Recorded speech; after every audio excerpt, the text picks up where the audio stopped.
The hallway smelled of floor wax and stale anxiety. It was 7:05 a.m. at North Central High, the time of day when the humidity of 3,000 teenage bodies began to overwhelm the struggling air conditioning system. Arthur Vance stood at the intersection of the B wing and the cafeteria, his post. He checked his watch. He checked the alignment of his tie. He checked the floor for scuff marks. Arthur was a man of geometry. He believed in straight lines, in bells that rang at precise intervals, and in the calming, binary nature of the Student Conduct Handbook. He taught civics, but his true vocation was the morning inspection. In a world that felt increasingly chaotic, where news feeds blood into reality and authority was constantly questioned by people who hadn't read the history books, Arthur held the line. He wasn't a bad man. He told himself this every morning while brushing his teeth. He was a necessary man, a guardian of standards. The students flowed past him like a river of denim and polyester. He watched their eyes, their hands, but mostly he watched their compliance. "Shirt tucked, mister." "Henderson," Arthur said, his voice a low, practicing drone. The boy obliged without looking up. "ID visible?" "Miss Lou." She flipped the lanyard from inside her hoodie. Arthur nodded. "Order. Safety. If you followed the rules, nothing bad could happen to you." It was a simple social contract. Then came the disruption in the flow. It wasn't a noise. It was a posture. Maya Sterling was walking toward him. She was a junior, 16 years old, with grades that Arthur knew were impeccable, though he found her essays argumentative. She didn't walk with the hurried slouch of the other students. She walked with her chin up, a backpack slung over one shoulder, moving at a pace that suggested she wasn't afraid of the bell. Arthur stiffened. He felt that familiar prickle at the back of his neck, the one he associated with insubordination. He narrowed his eyes, scanning her for the infraction he felt certain was there. He needed to find it. When students walked like that, like they owned the space, it meant they had forgotten their place in the ecosystem. It was dangerous.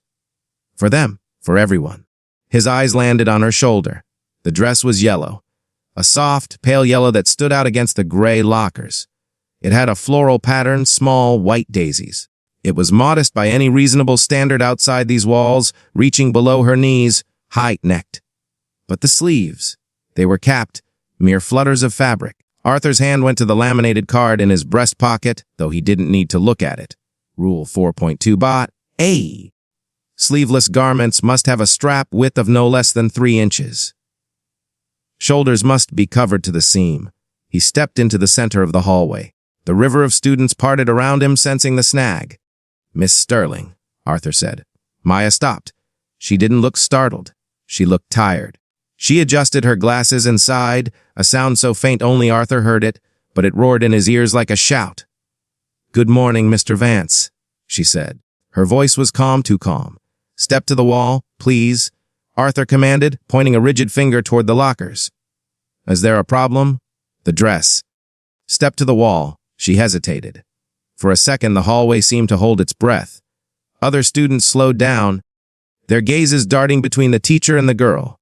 Arthur felt the weight of their attention. If he let her pass, the line would break. If he let her pass, the rules meant nothing. "I'm going to be late for calculus," Maya said, not moving. "You are currently in violation of the dress code, Miss Sterling. Your education can wait until you are compliant." Arthur took a step forward, invading her personal radius. He needed her to back down. He needed to see that flicker of submission that confirmed the system was working. "My shoulders are covered," she said, touching the fabric. "Not according to the handbook. 3 inches, Maya. That looks like 2. Maybe less. It's 90 degrees outside," she countered. "The AC is broken in the portable classrooms. Comfort is not an exception to the rules." Arthur felt the heat rising in his own face. Why did she always have to debate? Why couldn't she just say sorry and go to the office to put on a loner gym shirt? That's all he wanted. The apology. The acknowledgement that he was the gatekeeper. "I measured it at home," she lied. He knew she was lying. He could see it in the set of her jaw. "Then you measured wrong?" Arthur snapped. He looked around. The Principal Higgins, was down the hall, near the main office doors. He was talking to a tall man in a dark suit, their backs to Arthur. Arthur felt a surge of performative duty. He had to show Higgins he was on top of things. He couldn't let this girl debate him in the open corridor. "Come with me," Arthur said, reaching out. "We're going to the office to measure it properly." "I can walk myself," Maya said, taking a step back. "You're not listening." Arthur lunged, not to hit her, but to hurt her. He wanted to grab the strap of her backpack to steer her toward the administration wing. It was a reflex born of 20 years of guiding bodies through doors. But he missed the backpack. His fingers, thick and clumsy with morning stiffness, caught the fabric of the dress instead. He meant to just catch her attention to stop her retreat. But Maya twisted away at the exact same moment, pulling back with the athleticism of a track runner. Physics took over. The sound was distinct. It wasn't a soft tear, it was a jagged, violent re-yip that cut through the low hum of the hallway. Arthur froze. His hand was still raised, fingers curled. A strip of yellow fabric, the capped sleeve and part of the neckline, dangled from his grip. Maya gasped. She stumbled back against the lockers, her hands flying up to cover herself. The dress had torn from the right shoulder diagonally down toward the chest. It wasn't nudity. She was wearing undergarments, but the violation was absolute. The structure of her clothes, her protection, had been destroyed. Her dark skin was exposed against the pale yellow tatters. The hallway went dead silent. Arthur stared at the piece of cloth in his hand. It felt light, flimsy. Cheap material, he thought frantically. "It's not my fault." She pulled away. She shouldn't have pulled away if she had just listened. But he looked at Maya's face. The defiance was gone. Her eyes were wide, wet, and filled with a shock so profound it looked like physical pain. She wasn't looking at him with anger anymore. She was looking at him with fear. Arthur started, his voice cracking. "You pulled away?" He looked around for support for a witness who would nod and say yes. She resisted. It was an accident. But the students stopped in the corridor weren't nodding. They were staring. A boy with headphones around his neck had his phone out, the black lens pointing directly at Arthur. A girl near the water fountain had her hand over her mouth. The air in the hallway changed. It was no longer the stale smell of floor wax. It smelled of danger. Arthur dropped the fabric.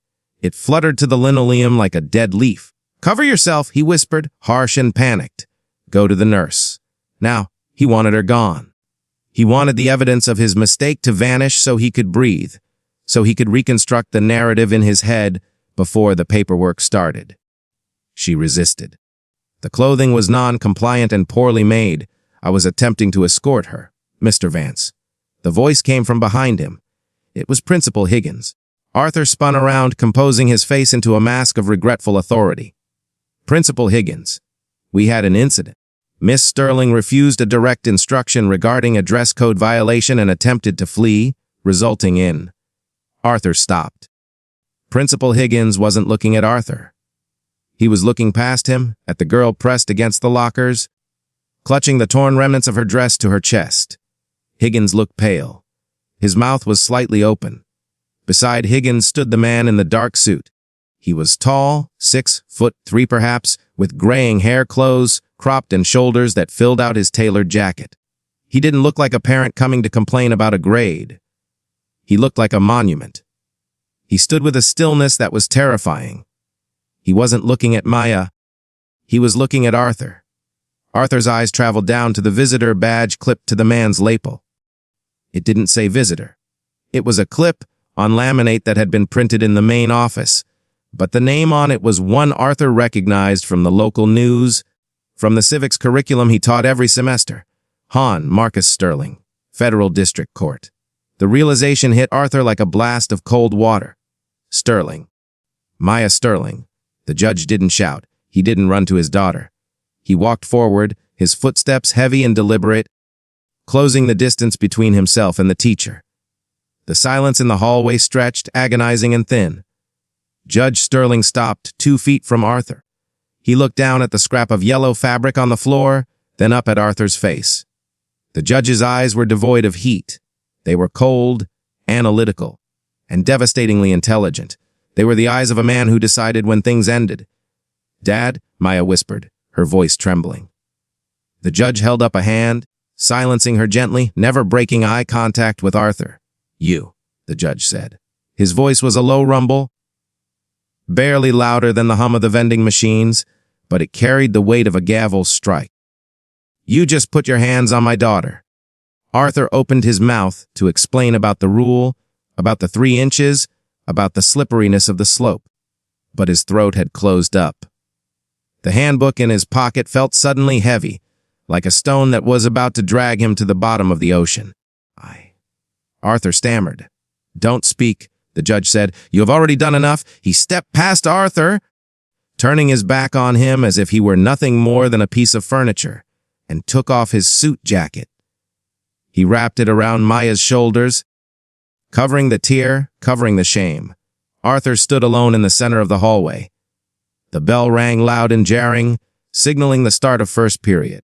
But nobody moved. The system had paused. And in the silence, Arthur Vance realized that the rules he worshipped had just shifted beneath his feet, and he was already falling. The water in the faculty restroom was freezing. The hot water heater had been broken since November, another casualty of the budget cuts that prioritized football uniforms over plumbing. Arthur stood at the sink, scrubbing his hands with the pink, gritty soap that smelled like industrial disinfectant. He scrubbed until his knuckles were raw, until the sensation of the cheap yellow fabric was erased from his fingertips. He looked at himself in the mirror. He expected to see a monster, or at least a man in crisis. Instead, he saw the same face he saw every day. Thinning hair combed aggressively to the side, a tie knot that was perhaps a millimeter off center. He adjusted it. She pulled away. He told the mirror. It was a reflex. He wasn't trying to convince himself of the lie. He was practicing the truth as he understood it. In Arthur's mind, the sequence of events was a flowchart. Rule violation, intervention, chi resistance to unintended consequence. The variable wasn't his grip. The variable was her disobedience. If she had stood still, the dress would be whole. Therefore, the tear was her action, not his. He dried his hands on a brown paper towel that disintegrated upon contact, then walked out into the administration wing. The office was a different world from the hallway. It was carpeted in a low, pale blue that muffled footsteps. The air was cooler here. The secretaries typed with a rhythmic, soothing clatter. It was the engine room of the system, and usually, Arthur felt at peace here. Today, the air felt pressurized. Principal Higgins was standing by the reception desk, whispering furiously into a landline receiver. When he saw Arthur, he didn't slam the phone down. He didn't scream. He simply held up a finger, wait, and turned his back, hunching over the desk. "I understand, Your Honor." "Yes." "We are pulling the footage now?" "No, absolutely not. It will be handled internally with the utmost severity regarding the protocols." "Yes." Higgins hung up. He stayed hunched for a long moment, breathing heavily before turning around. His face was gray. He looked at Arthur not with hatred, but with the exhausted exasperation of a man who just watched his insurance premiums skyrocket. "My office," Higgins said. "Now, inside?" Higgins didn't offer a seat. He walked behind his desk and collapsed into his chair, rubbing his temples. "Do you know who that was?" Higgins asked. "Judge Sterling," Arthur said, standing at attention. "I teach his profile in civics. Third Circuit." "He was here for the Alumni Donation Committee meeting," Higgins said, staring at the ceiling. "He was here to give us money, Arthur, to build a new science lab, and instead, he watched a tenured faculty member strip his daughter in the B-wing corridor." "I didn't strip her," Arthur corrected instantly. The precision of language was his shield. "I attempted to escort a non-compliant student to the office for a measurement check. She resisted physically. The garment was of poor quality. It gave way." Higgins looked at him, blinking slowly. "The garment gave way." "Yes. It was an accident caused by her refusal to follow a lawful instruction." Higgins sighed and opened a drawer, sliding a blank form across the mahogany desk. "Incident report, faculty-student interaction, Form 22B. "Write that down," Higgins said. "Exactly how you just said it. Use the words non-compliant, sudden movement, and structural failure of clothing. Do not use the word grab. Do not use the word rip. And for God's sake, do not imply you were angry." Arthur uncapped his pen. This he could do. This was procedure. He sat in the visitor's chair and began to write. The scratching of the ballpoint pen on the paper was the only sound in the room.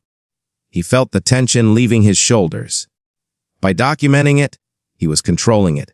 He was turning a chaotic, emotional event into data. Data could be managed. What about the girl? Arthur asked, pausing after the first paragraph. She's gone, Higgins said, waving a hand dismissively. Sterling took her home. He said she was traumatized. He used the word assault. Arthur, that's a legal term. We need to make sure our paperwork supports accident. It was an accident.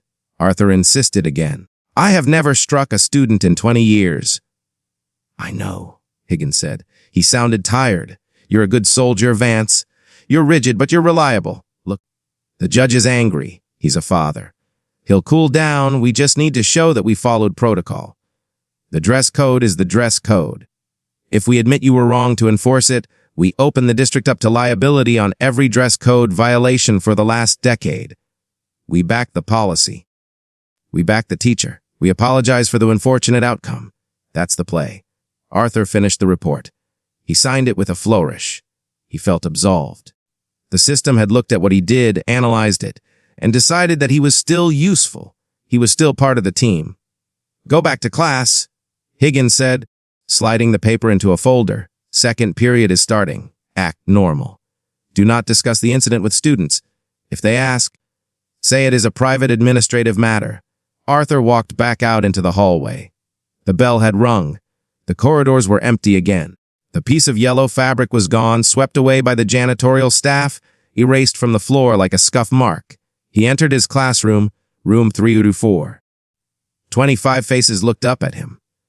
Usually, when he entered, there was a shuffling of notebooks, a straightening of spines. Today, there was a heavy, suffocating silence. They knew. Arthur walked to his desk and placed his briefcase down. He felt a vibration in his pocket, his phone. He ignored it. He picked up his dry erase marker. Open your books to page 142, he said. His voice was steady. The Fourth Amendment. Search and seizure. A hand went up in the back row. It was David, a boy who usually slept through the first 20 minutes. Mr. Vance, David said. He didn't stand up. Is it true you got arrested? Arthur froze. He capped the marker. That is a rumor, David. And we do not discuss rumors in this classroom. I saw the video. A girl in the front row whispered. It's on TikTok. You ripped her shirt off. It has 10,000 views, another voice said. Arthur felt the blood drain from his face. Phones away, he snapped. Now, or they go in the basket. But did you? David pressed. Did you hurt her? Arthur slammed his hand on the podium. The sound cracked like a gunshot. The class flinched. Enough, Arthur roared. We are discussing the law. The law defines what is a violation and what is necessary enforcement. In a society, we trade certain freedoms for security. We trade the freedom to do whatever we want for the security of order. Without rules, we have anarchy. Miss Sterling, the student in question, made a choice to violate the standards of this institution. Consequences are not violence. Consequences are the result of choices. Now, page 142, read silently. He stared them down. One by one, they looked away. They opened their books. They were afraid of him. Arthur felt a grim satisfaction. This was how it was supposed to work. Fear was a tool. It kept them safe. It kept them in line. He sat behind his desk and watched them read. But under the desk, he saw the light of a phone screen. A girl in the third row, concealed behind her backpack. She wasn't texting. She was watching something. Arthur stood up, moving silently down the aisle. He snatched the phone from her hands before she could hide it. "Detention, Sarah!" he said. He looked at the screen before locking it. It was the video. It was shot from a low angle. It showed his back, his lunging motion. It showed the violent jerk of his arm. It showed the fabric tearing. But the sound had been amplified. The rip sounded like a bone breaking. And then, the camera zoomed in on Maya's face. In reality, Arthur had seen defiance, then shock. On the small screen, stripped of his own adrenaline, he saw something else. He saw terror. He saw a child shrinking away from a predator. He turned the screen off. His hand was shaking. It's edited, he told himself. It lacks context. They didn't see the 5 minutes before. They didn't hear her tone. He walked back to his desk and dropped the phone into the confiscation drawer. He locked it. At lunch, Arthur sat in the faculty lounge. He usually ate alone, but today Sarah Miller, the union representative and English teacher, sat across from him. She was peeling an orange. The smell of citrus was sharp and stinging. "Rough morning," she said. It wasn't a question. "The students are difficult today," Arthur said, unwrapping his sandwich. "I heard Higgins is circling the wagons," Miller said, keeping her voice low. "Good, he should. If they come for you for enforcing a rule, they come for all of us. Next thing you know, I'll get sued for correcting grammar." Arthur nodded, grateful. Exactly, it's a slippery slope. If we let them wear what they want, say what they want, the girl is trouble anyway, Miller said, popping a slice of orange into her mouth. Sterling. High and mighty. Always challenging the reading list. Thinks she's smarter than the curriculum because her daddy wears a robe.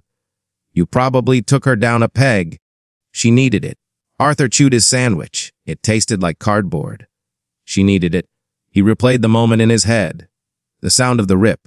The way she had trembled. "I didn't mean to tear it," Arthur said quietly. "Doesn't matter," Miller said, wiping her hands on a napkin.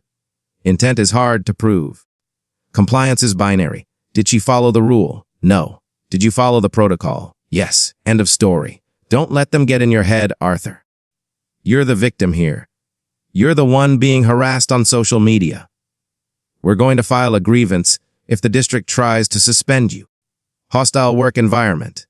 Arthur looked at her. She was rewriting history in real time, just like he had. She was turning him into the martyr. It felt good. It felt warm like a blanket. He wasn't a bully. He was a besieged defender of education. "Thank you, Sarah," he said. "Stick to the narrative," she advised. "Standard enforcement, unfortunate accident, non-compliant student." The bell rang. Arthur stood up. He felt stronger. The system was working, the union. The administration, the policies. They were all interlocking shields designed to protect the people who maintained the structure. He was safe inside the fortress. He walked to the door of the lounge. "Oh, Arthur," Miller called out. He turned back. "I heard the judge isn't just suing," she said. Her eyes were dark, unreadable. "I heard he called the Department of Justice, Civil Rights Division. Something about pattern and practice. But that's just noise, right? Intimidation." Arthur forced a smile. "Just noise. I have nothing to hide." He walked out into the hallway. The students were moving again. A tide of bodies. But as he walked to his post for the afternoon monitoring, he noticed something. A group of girls by the lockers. 3 of them. They were wearing yellow. Not dresses. Yellow t-shirts. Yellow ribbons in their hair. They weren't talking. They were just standing there, watching him. Arthur stared at them. Rule 4.2, he thought automatically. But there was no rule against the color yellow. He walked past them. They didn't move. They didn't speak. They just watched him with eyes that felt like cameras, recording everything. The injustice had been normalized, filed, and stamped. But the hallway felt different now. The air was static, and for the first time, Arthur Vance felt the sensation of being outnumbered. By Tuesday, the color yellow had become a pathogen. It wasn't an organized protest that the administration could crush with a ban on signage or a suspension of assembly privileges. It was granular. It was molecular. It was a yellow scrunchie on the wrist of the captain of the debate team. It was yellow shoelaces on the star quarterback's cleats. It was a yellow highlighter tucked conspicuously behind the ear of every student in AP history. Arthur Vance stood at his morning post, the intersection of the B wing, and watched the silent rebellion flow past him. They didn't look at him. That was the new pattern. For 20 years, students had looked at him with fear, annoyance, or begrudging respect. Now, they looked through him. He was a ghost in his own hallway. He was a smudge on the lens. "Good morning," Arthur said to a boy named Marcus, who was wearing a bright yellow wristband. Marcus didn't blink. He didn't nod. He kept walking, his eyes fixed on a point in the distance, as if Arthur Vance were merely a piece of architectural molding that had briefly made a sound. Arthur felt a tightness in his chest. He wanted to stop Marcus. He wanted to demand acknowledgement. "I am the authority here," he wanted to shout. "I am the one who keeps you safe." But there was no rule against silence. There was no code in the handbook for failure to say hello. The system he loved was designed to police actions, not absences. The students had found the loophole. They were following every rule to the letter, but they had withdrawn their consent to be governed. Later that morning, Arthur had a free period. Usually, he used this time to grade papers or organize his desk. Today, Higgins had sent an email with the subject line, "Your GMT. Discovery request." Arthur went to the records room in the basement. It was a windowless bunker filled with metal filing cabinets that smelled of oxidizing paper and dust. The fluorescent light buzzed like a trapped insect. He was there to pull his disciplinary logs for the last 5 years. The district's lawyers needed them to prove that Arthur was an equal opportunity enforcer, that he applied the rules without bias. "Just a formality," Higgins had said. "The data will exonerate you." Arthur pulled the drawer marked Vance, 8 referrals 2020-2025. He lifted the first folder. It was thick. He felt a surge of pride. This was his work. This was the evidence of his diligence. While other teachers let slide the gum chewing, the tardiness, the dress code violations, Arthur had held the line. He opened the folder and began to scan the carbon copies of the pink slips. Sep 12, Tasha Williams. Dress code, skirt length. Sep 14, Andrew Johnson. Insubordination, Tunin. Sep 18, Jasmine Perez. Disruptive conduct, volume. Sep 22, Malik Davis. Loitering. Arthur flipped the page. Octu 2, Keisha Thomas. Dress codes, head covering. Octu 05, Danny Wilson. Aggressive posture. He flipped another and another. The room was cold, but sweat began to prickle under Arthur's collar. He flipped faster, his eyes scanning the names, the descriptions of the infractions. He was looking for the balance. He was looking for the names that sounded like the ones on the donor wall. The Kiners, the Tylers, the Ashleys. He found a few. Nov 10, Brian Smith, vaping, Deck 12, Emily Clark, tardy, but visually the pattern on the pages was undeniable. The pile of slips for subjective infractions, tone, posture, volume, dress code, was overwhelmingly weighted toward one demographic. The objective infractions, vaping, fighting, cutting class, were more mixed. Arthur stopped flipping. He stared at a slip from 2 years ago. Darius Coleman. Defiance. Refused to make eye contact. He remembered Darius. A quiet boy. Arthur had cornered him for wearing a hood. Darius had looked down. Arthur had demanded he look up. Darius hadn't. Arthur had written him up for defiance. "I was just enforcing respect," Arthur whispered to the empty room. "They need to learn how to present themselves to the world. If they act like that in a job interview, they won't get hired. I am helping them." He clung to this thought. He was a teacher. His job was to mold citizens. If certain groups needed more molding than others, that wasn't bias, that was remediation. Yes, remediation. The door to the records room opened. It was Mrs. Esposito, a second-year history teacher. She was young, idealistic, and wore her hair in natural curls that Arthur privately thought were unprofessional. She was holding a stack of files. She stopped when she saw Arthur. The silence between them was heavy. "Pulling files?" she asked. Her voice was cool. "Administrative request?" Arthur said, closing the folder quickly. "Standard procedure." Mrs. Esposito leaned against a filing cabinet. She didn't look intimidated. She looked sad. "You know, Arthur." "My kids are talking." "Students always talk," Arthur said, standing up and brushing dust from his trousers. "Not like this," she said. "They're scared, especially the girls. They're saying you have a target list. They're saying you measure the black girls with a ruler and just wave at the white girls." "That is absurd." Arthur snapped.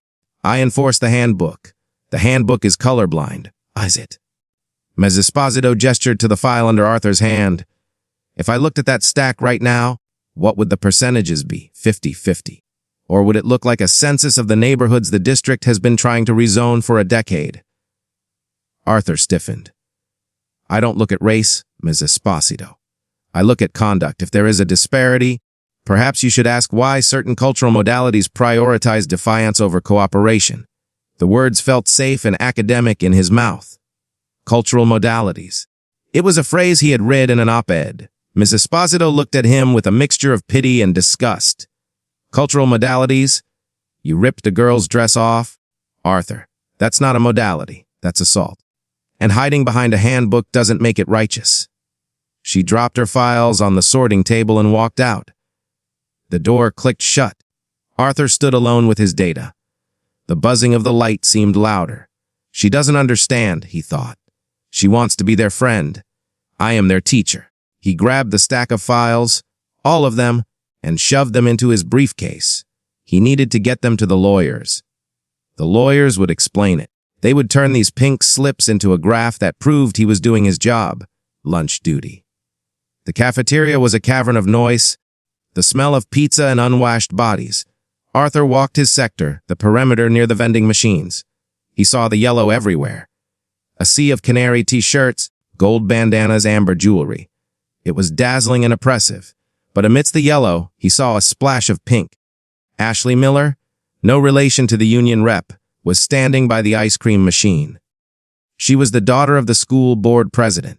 She was laughing with her friends, leaning back, her movements expansive and confident. She was wearing a tank top. It was pink silk. The straps were barely there, maybe a quarter of an inch. Spaghetti straps, her shoulders were completely bare. Her collarbone was visible. It was a direct, flagrant violation of Rule 4.2a. Arthur stopped. This was it. This was his chance to prove Ms. Esposito wrong. This was his chance to prove to himself that he was a man of principle, not prejudice. He just had to do exactly what he had done to Maya. He had to step in. He had to demand compliance. He took a step toward Ashley. Step to the wall, please. The words formed in his mind. But then his brain threw up a calculation. If he stopped Ashley, she would argue. She was the board president's daughter. She wouldn't be afraid. She would roll her eyes. She would say, "Oh my God, Mr. Vance, chill." And if he pushed it, if he touched her arm to guide her, he imagined the phone call from her father. He imagined the dinner parties where his name would be mocked. He imagined the subtle shift in Higgins' attitude if he went after a good family. Arthur's feet stopped moving. He looked at Ashley's bare shoulders. He looked at the 3 inches of skin that were technically illegal. It's different, his mind whispered. She's not defiant, she's just spirited. It's a hot day. It's harmless. He watched her. He waited for the anger to rise, the righteous indignation that had propelled him toward Maya. But it didn't come. Instead, he felt a strange paralysis. A hesitation. He turned his head. Sitting at a table 10 feet away was Maya Sterling. She wasn't wearing yellow. She was wearing a gray, oversized sweatshirt that swallowed her frame, hiding everything. She wasn't eating. She was watching him. She saw him look at Ashley. She saw him look at the straps. She saw him take the step. And she saw him stop. Her eyes locked onto his. There was no fear in them today. There was something far more dangerous: recognition. She saw him making the calculation. She saw the hypocrisy happening in real time.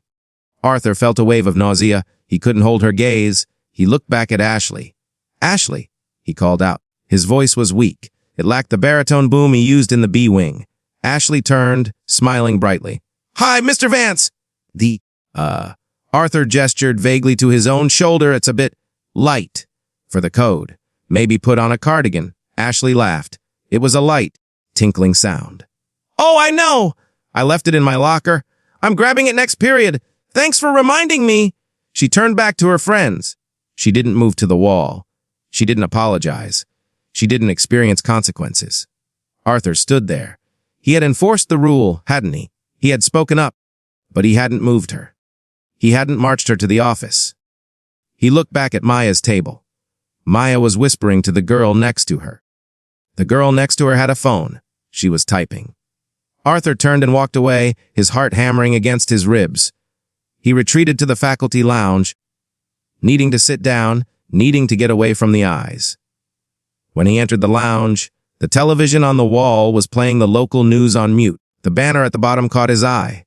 Bracigio PH Vilreich CS Puritio Nar General School Distri CT. The image on the screen changed.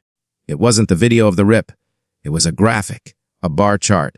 It showed disciplinary actions by race over the last 10 years. The bar for minority students towered over the bar for white students like a skyscraper standing next to a shack. Arthur stared at the screen. The data he had just pulled from the basement. The data he thought would exonerate him. The Chiron changed again. JDG Stiramg. Swastiam Ixi Pargitis Kudi As Ordr. Arthur sat down. He looked at his hands.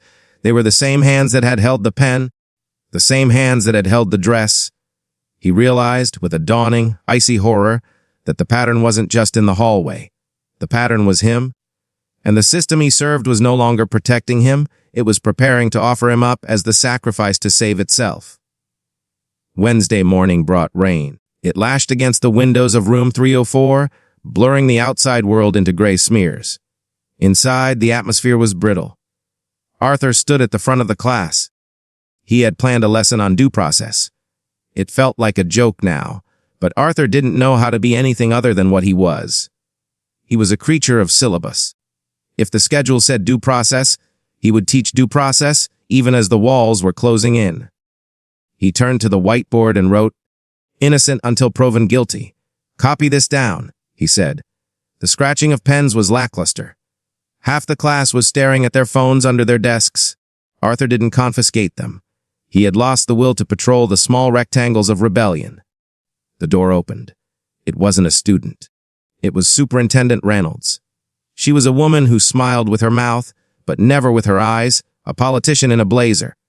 Behind her was Principal Higgins, looking like a man walking to the gallows. "Mr. Vance," Reynolds said, her voice bright and terrible. "May we have a word?"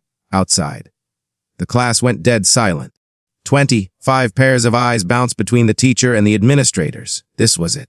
The public execution. Arthur put down his marker. He dusted his hands, a nervous tick. "Class, continue reading chapter 14. He walked into the hallway. The door clicked shut, cutting off the murmur that had already started inside. Reynolds didn't waste time. "Arthur, we're placing you on administrative leave. Effective immediately." Arthur felt his knees lock. "Leave. But the investigation hasn't even. The investigation is moving quickly." Reynolds cut in. "The DOJ has subpoenaed everything. Your disciplinary logs, your emails, the security footage from the last 6 months. It's extensive. I followed the handbook," Arthur said, his voice rising. "I did exactly what I was hired to do." "You wrote the handbook, Superintendent?" "We write the policies, Arthur," Reynolds said, her voice dropping to a harsh whisper. "We rely on our staff to implement them with discretion. The data coming out of your classroom is problematic. You have a disproportionate rate of citation for non-violent infractions against minority students. It's indefensible in the current climate." "It's not bias," Arthur pleaded, looking at Higgins for help. "It's enforcement. The other teachers are lax." "I am the only one holding the standard." Higgins looked at his shoes. "Arthur, you cited a girl last week for aggressive walking. You cited another for hair volume. It looks bad on paper." "It's about order," Arthur cried. "It's about teaching them how to fit in." "Well," Reynolds said, smoothing her blazer, "Judge Sterling doesn't see it that way. And neither does the press. There's a reporter from the Post in the lobby right now. We need you off campus until this blows over. Or until we conclude the hearing." "Hearing? Termination hearing?" Reynolds said. "Next Tuesday, you'll have a chance to defend your record. Bring a union rep." She handed him a letter. It was heavy, creamy paper. "Notice of suspension pending investigation." Arthur took it. He felt numb. The system was ejecting him. The machine he had oiled and polished for 20 years had decided he was a broken cog.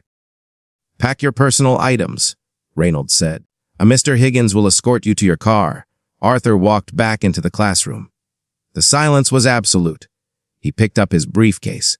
He picked up his coffee mug, world's best teacher, a gift from a student 10 years ago. He looked at the class one last time. Maya Sterling was in the back row. She wasn't smiling. She wasn't gloating. She was just watching him, her face a mask of solemn witness. She had started this. No, he corrected himself. "I started this." The thought was a traitor in his own mind. He walked out. The walk to the parking lot was the longest of his life. The rain soaked his shirt instantly. He sat in his Corolla, the engine idling, staring at the brick facade of the school. He had given his life to this building. He had no wife, he had no children. He had the B wing. And now he had nothing. He drove home. His apartment was neat, sterile, and silent. He sat on his couch and turned on the TV. He shouldn't have done it. The news was a montage of his face. A photo from the school website, him smiling stiffly in a tight, was plastered next to the blurry screenshot of Maya clutching her torn dress. TFRCR. Rico Ars Reveal TSR's Decado off base. They had the logs. Someone leaked them. The reporter was interviewing a former student, a young black man Arthur remembered vaguely. Mr. Vance. The young man said on screen. Yeah, we called him the warden. He'd measure your hair. He'd check your socks. But only us. The white kids could wear pajamas and he wouldn't blink. He made you feel like you were always doing something wrong, just by existing. Arthur threw the remote at the wall. It shattered. Lies? He screamed at the empty room. I taught you civics. I taught you how to vote. But the silence of the apartment swallowed his scream. He spent the next 3 days in a fugue state. He drank too much scotch. He read the comments on the articles, a form of digital self-flagellation. Fire him, sue him. Monster. Racist. On Sunday night, the phone rang. It was Sarah Miller. Arthur, she said. She sounded different. Less strident, more cautious. I'm calling about Tuesday. The hearing, Arthur said. Yes. We need to prep. I have the logs. I can explain the context for every citation. If we graph it by time of day, you can see that. Arthur, she interrupted.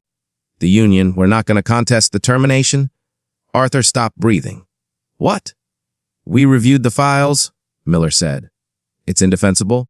Arthur, the disparity is statistical proof of bias. If we defend this, we lose credibility for every other teacher in the district. We can negotiate a resignation. You keep your pension, you sign an NDA, but you can't go back? You're abandoning me? Arthur whispered. We're cutting a dead limb to save the tree, Miller said brutally. Take the deal, Arthur.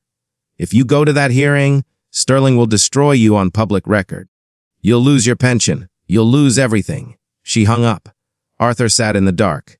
The betrayal was total. The system, the union, the administration, the rules had turned on him completely. He was the villain. They needed a villain to explain why the school was broken, and he fit the suit. He looked at the bottle of scotch. It was empty. He needed to talk to someone. He needed to explain, not to the board, not to the union, to the source. He found the address in the faculty directory, which he still had access to on his phone. Sterling Marcus, a gated community on the north side of town. It was 900 p.m. He knew it was crazy. He knew it was probably illegal. But he wasn't thinking in lines anymore. He was spiraling. He drove to the address. The rain had stopped, leaving the streets slick and black. The house was a sprawling colonial with white pillars. Light spilled from the downstairs windows. Arthur parked down the street. He walked to the front door. He didn't know what he was going to say. I'm sorry. I didn't mean it. You ruined my life. Maybe all of it. He raised his hand to knock. But the door wasn't fully closed. It was cracked open an inch, as if someone had just come in or gone out. Arthur heard voices. It's done, Marcus, a woman's voice said. The superintendent called. He's resigning tomorrow. You won? I didn't win, the deep rumble of the judge replied. We just balanced the ledger. But the media, the woman said. They're tearing him apart. Is it safe? For us, he's a nobody, the judge said. His voice was cold, dismissive. He's a petty bureaucrat who got high on a thimble of power. The world will forget him in a week. We needed to send a message to the district. He was the perfect messenger. Arthur froze. A nobody. A messenger. What about Maya? The woman asked. Is she okay? She's strong, the judge said. She understands the bigger picture. Sometimes, you have to break a few things to fix the machine. She was brave. She provoked the reaction we needed. Arthur's breath hitched. Provoked. She knew he would snap. We knew his profile, the judge said. We knew he was rigid. We knew he was on the edge. Maya just walked a little too confidently.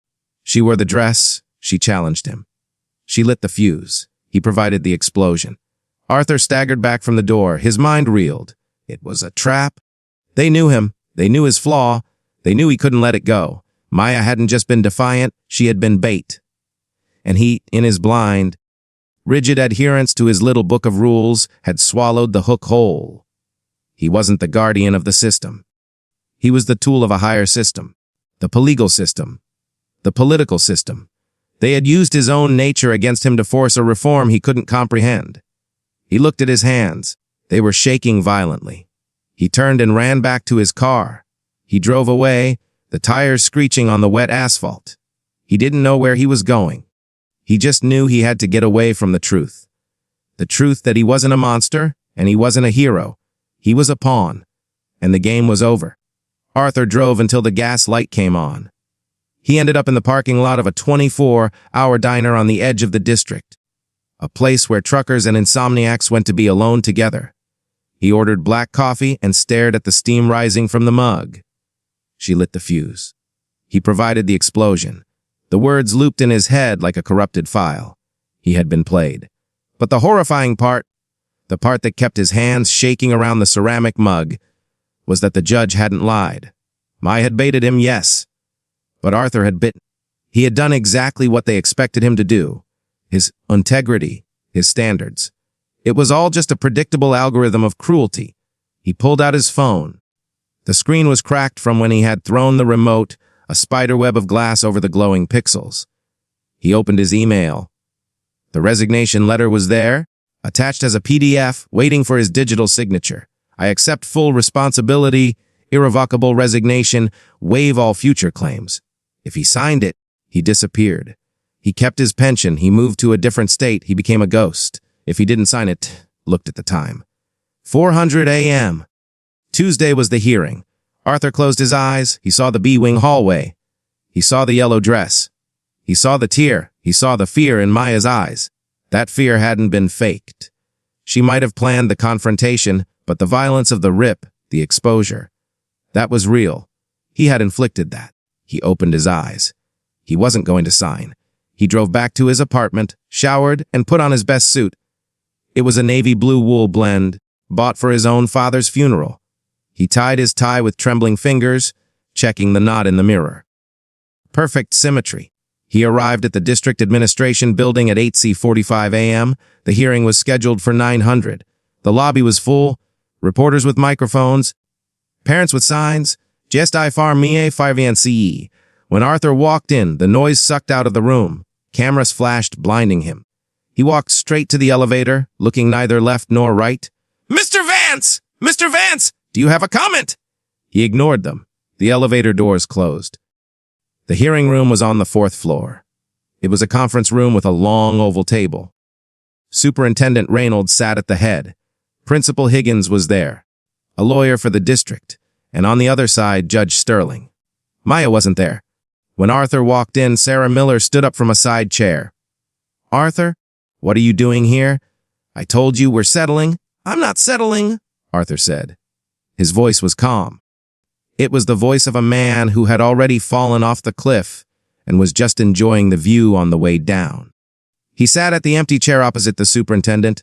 "Mr. Vance," Reynolds said, visibly flustered. "We were under the impression you were submitting the resignation." "I am not resigning," Arthur said.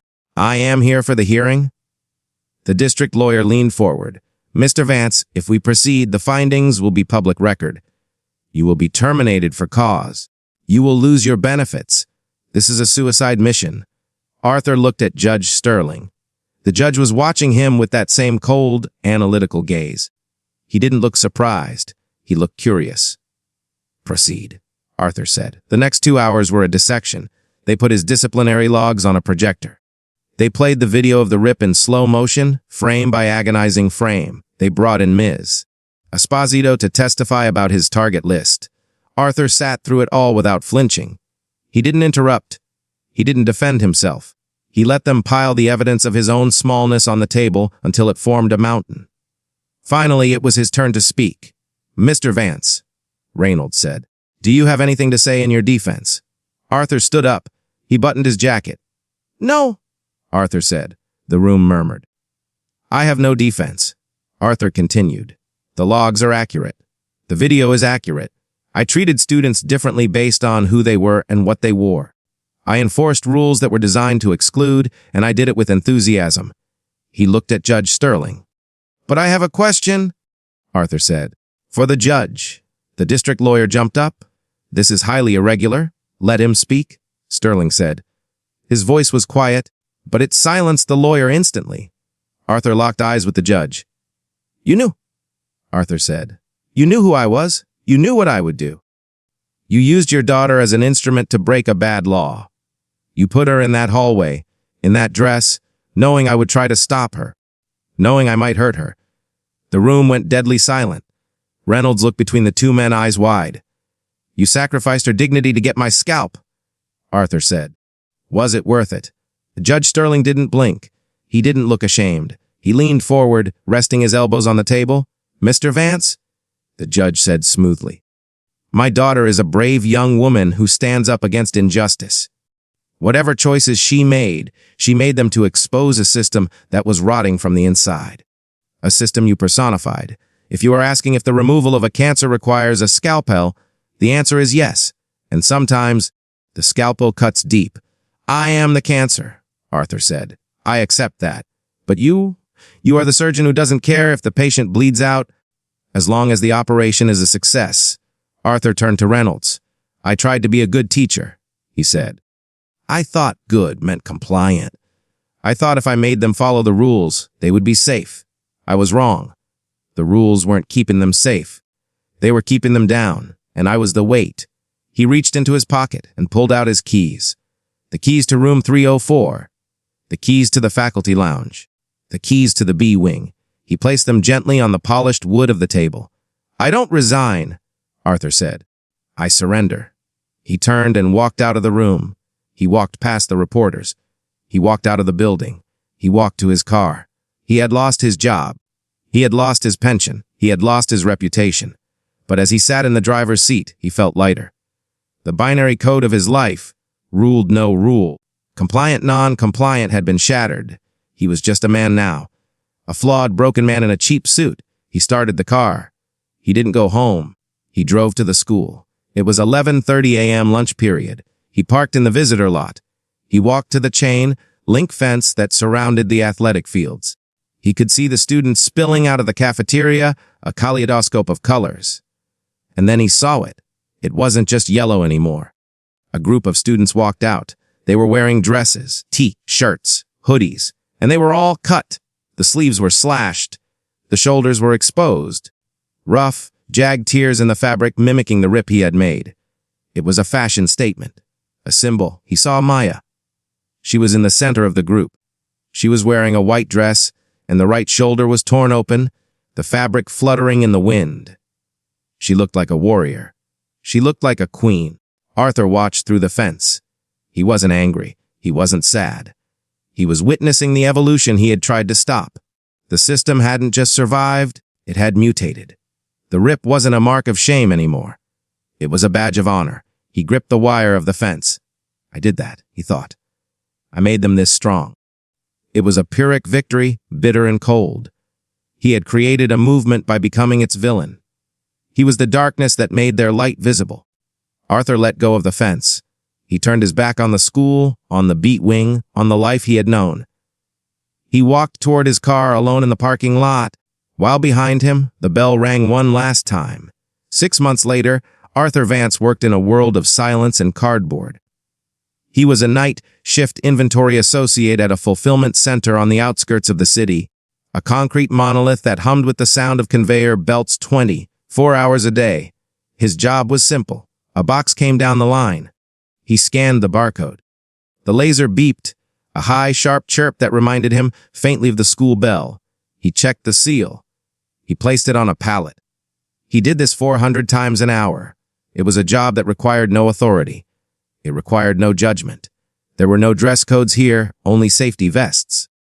The people he worked with were ghosts like him, men and women with gaps in their resumes and heaviness in their eyes. They didn't ask him about his past. They didn't care about the viral video, or the memes, or the op-eds that had dissected his soul. To them, he was just Vance, the guy who never missed a scan and ate his tuna sandwich alone in the break room. The lawsuit had been settled out of court 3 weeks ago. Arthur had read about it on his phone during a bathroom break. The North Central School District had agreed to a comprehensive overhaul of its disciplinary policies. They had paid an undisclosed sum to the Sterling family. Superintendent Reynolds had been praised for her decisive leadership during a crisis and had announced her candidacy for the State Board of Education. The system had cauterized the wound. It had cut Arthur off, paid the bill, and grown stronger. Arthur finished his shift at 6:00 a.m. He walked out into the gray morning, his knees aching. He drove his old Corolla, now rusting at the wheel wells, toward the city center. He needed a new pair of work boots. The concrete floors were destroying his soles. He parked in a garage and walked toward the shopping district. The city was waking up. Coffee shops were opening. Buses were kneeling to accept passengers. As he walked past a high-end department store, something in the window display stopped him. It was a mannequin. It was dressed in the cutting edge of autumn fashion. A denim jacket, oversized and acid-washed, and underneath it a yellow dress. The dress was beautiful, pale, floral, innocent, but the right shoulder was missing. It wasn't torn. It was designed that way. The fabric was hemmed cleanly around a jagged, asymmetrical cutout that exposed the mannequin's plastic collarbone. Arthur stared. He stepped closer to the glass, his breath fogging the surface. He looked at the small placard at the mannequin's feet. Lankalan, Defiance, Grace, Power, 189 Uldred. Arthur felt a laugh bubbling up in his chest, a dry, rattling sound that tasted like bile. They were selling it. The moment of his greatest shame. The moment of a young girl's trauma. It had been metabolized by the market, packaged, priced, and put on display. He looked around. A group of teenagers walked by. Two of the girls were wearing shirts with the shoulder cutout. They were laughing, drinking iced lattes, completely unaware of the man standing 5 feet away from them. To them, it wasn't a scar. It was just a look. The rebellion had been won, and then it had been bought. Arthur turned away from the window. He didn't buy the boots. He couldn't bear to be part of the commerce, not today. Instead, he drove to the old neighborhood. He didn't know why. Maybe he was looking for closure. Maybe he was looking for punishment. He parked 2 blocks away from North Central High and walked to the park across the street. It was lunchtime. The students were out. The fence where he had gripped the wire 6 months ago was still there. He sat on a bench, pulling his collar up against the wind. He watched them. The atmosphere was different, lighter. There was less tension in the shoulders of the students. He saw Ms. Esposito walking with a group of kids, laughing. She looked happy. Then he saw the black sedan pull up to the curb. It was sleek, governmental, and expensive. The back door opened. Judge Marcus Sterling stepped out. He looked exactly the same. The tailored suit, the graying hair, the posture of a man who commanded gravity. He wasn't there to yell at a teacher today. He was there to shake hands. He was surrounded by a small entourage. Campaign aides, a photographer. Principal Higgins. Higgins was smiling. He was shaking the judge's hand vigorously, bowing slightly. The man who had told Arthur to write it down exactly as you said it was now basking in the glow of the man who had destroyed Arthur. Arthur watched from the bench. He felt invisible. He was a ghost haunting his own graveyard. And then Maya came out of the school. She didn't look like the girl in the video anymore. She looked older. She wore a blazer over a t-shirt with the cutout shoulder. She walked with a confidence that was terrifying. She didn't run to her father. She walked to him as an equal. The photographer snapped pictures. The judge and the daughter, the reformers. Arthur stood up. He didn't mean to. It was a reflex, the old instinct to be present when authority was on display. He took a step toward the street. Judge Sterling looked up. His eyes scanned the park. They swept over the trees, the swings, the bench. And then, for 1 second, they locked onto Arthur. Arthur froze. He waited for the recognition. He waited for the anger, or the triumph, or the disdain. He waited for the judge to point at him and say, "There he is, the monster." But the judge's eyes didn't stop. They slid over Arthur as if he were a tree stump, a trash can, a nothing. There was zero recognition. To the judge, Arthur Vance wasn't an enemy. He wasn't a person. He was a discarded tool. A broken hammer that had been thrown in the trash months ago and forgotten. The judge turned back to Higgins, laughing at something the principal said. Arthur felt a coldness spread through his chest that was deeper than the autumn chill. Being hated would have been something. Being hated meant he mattered. Being forgotten was the true death. He looked at Maya. She was looking at the camera. She wasn't smiling. She had the look of someone who knew exactly how the game was played now. She had learned the lesson Arthur had unknowingly taught her. Power isn't about following the rules. Power is about who gets to write them. The entourage began to move toward the school entrance. The doors swung open. The system welcomed its new architects. Arthur turned around. He walked back to his rusting car. He sat in the driver's seat and looked at his hands. They were rougher now, stained with the ink of shipping labels. He thought about the title of the video that had ruined him. Racist teacher rips black girl's dress, then freezes as her federal judge father walks in. It was a good title. It was catchy. It promised justice. It promised a climax. But life wasn't a video. In life, the video ends, the viewers click on the next thumbnail, and the people inside the screen are left to rot in the silence. Arthur started the engine. It sputtered, then caught. He checked his mirrors. He checked his blind spot. He signaled. He followed every rule of the road as he pulled out into traffic. He drove away from the school, away from the district, away from the past. He merged onto the highway, just one more car in a river of steel, heading toward a job where he would check boxes that didn't belong to him, in a world that had decided he was no longer necessary for its operation. The yellow dress was a bestseller. The judge was a senator, in waiting. And Arthur Vance was just a man driving within the lines, waiting for a bell that would never ring for him again. The road stretched out before him, straight and endless and indifferent.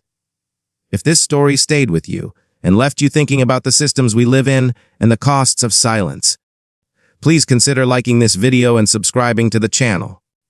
We tell these stories not just to entertain, but to reflect on the darker corners of our reality. There are many more tales like this one waiting to be told. Join us for the next one.